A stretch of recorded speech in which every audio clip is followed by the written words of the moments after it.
Hello friends, आपका स्वागत है हमारे यूट्यूब चैनल में। आज फिर से हम लोग यूपीपीसीएल TG2 के लिए प्रीवियस ईयर क्वेश्चन लेके आ चुके हैं। चलिए शुरू करते हैं। आज का हमारा पहला क्वेश्चन है, डिस्ट धारा के मामले में क्या होता है। तो धारा प्रत्यावर्ती दिशाओं में प्रवाहित होती है, धारा दोनों दिशाओं में प्रवाहित होती है, धारा की दिशा समान समय के साथ बदलती है, या धारा केवल एक ही दिशा में प्रवाहित होती है। तो धारा केवल एक ही दिशा में प्रवाहित होती है। डी करेक्ट आंसर है। नेक्स्ट क्वेश्चन की ओर चलते हैं। पानी भरी बाल्टी से जब विद्युत धारा प्रवाहित की जाती है, तब दोनों ही डूबे हुए तारों के पास काफ़ी बुलबुले देखे जाते हैं। इससे पता चलता है कि सप्लाई की किस्म है, कौन सा सप्लाई दिया जा रहा है। ठीक है, तो इसमें डिस्ट धारा दिया जाएगा। इसका मतलब उस ठीक है, तो बाल्टी में जब बुलबुला छोड़ेगा दोनों तारों के आसपास, तो इसका मतलब है कि डिस्ट धारा उसमें दिया जा रहा है। नेक्स्ट क्वेश्चन की ओर चलते हैं। ओम नियम के संबंध में निम्नलिखित में से कौन सा कथन गलत है। ठीक है, तो ओम नियम के संबंध में कौन सा कथन गलत है। तो हम लोग को मालूम है कि V इक्वल्स होता है IR। ठीक है,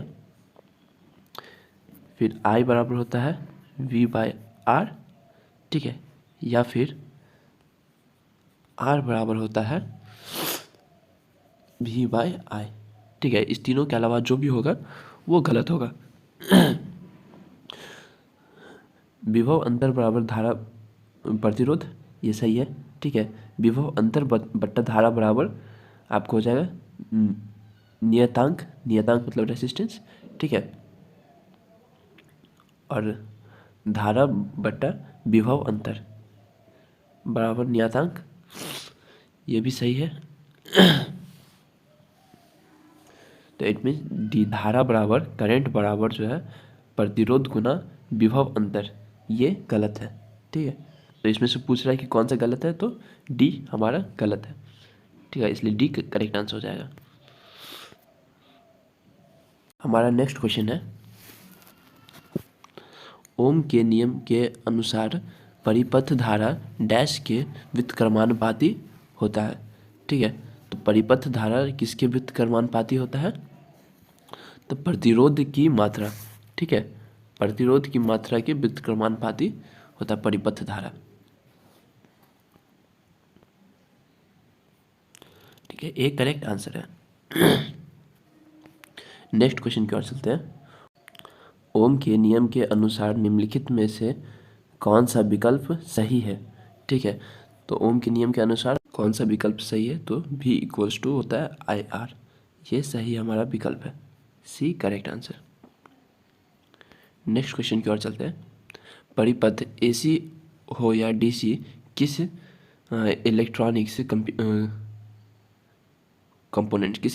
कंपोनेंट से प्रवाहित धारा का परिमाण घटाने से सबसे प्रभावी होता है।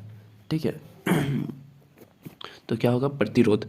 ठीक है, प्रतिरोध से जब भी हम लोग धारा को प्रवाहित करवाते हैं, तो उसमें धारा के मान में क्या होता है, तो घटाने के लिए, धारा के मान को घटाने के लिए हम लोग प्रतिरोध का इस्तेमाल करते हैं, यूज़ करते हैं। ठीक है, तो प्रतिरोध करेक्ट आंसर है।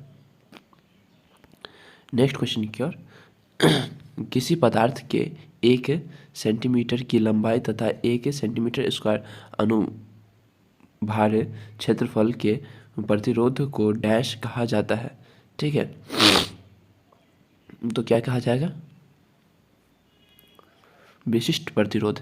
ठीक है, क्या कहा जाएगा, तो ठीक है, डी करेक्ट आंसर है। ठीक है, नेक्स्ट क्वेश्चन की ओर चलते हैं। किसी तार का प्रतिरोध निम्नलिखित के व्युत्क्रमानुपाती है। तो किसके व्युत्क्रमानुपाती है, प्रतिरोध अनुप्रस्थ काट का क्षेत्रफल। ठीक है, एरिया, क्रॉस सेक्शन एरिया के व्युत्क्रमानुपाती होता है। ठीक है, नेक्स्ट क्वेश्चन की ओर चलते हैं। एक खराब बिजली के कनेक्शन क्या है? तो का प्रतिरोध समान प्रतिरोध से कहीं अधिक होता है। जी हाँ। में से जब समान धारा प्रवाहित होगी तो अत्यधिक ऊष्मा उत्पन्न हो सकती है। ये भी खराब बिजली कनेक्शन का उदाहरण है। ठीक है। तीसरा है सी लोड के लिए सामान्यतः उपलब्ध कुल ऊर्जा घट सकती है। ये भी जो है ना खराब बिजली का कनेक्शन है।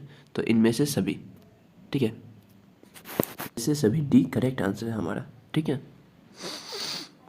नेक्स्ट क्वेश्चन की ओर चलते हैं।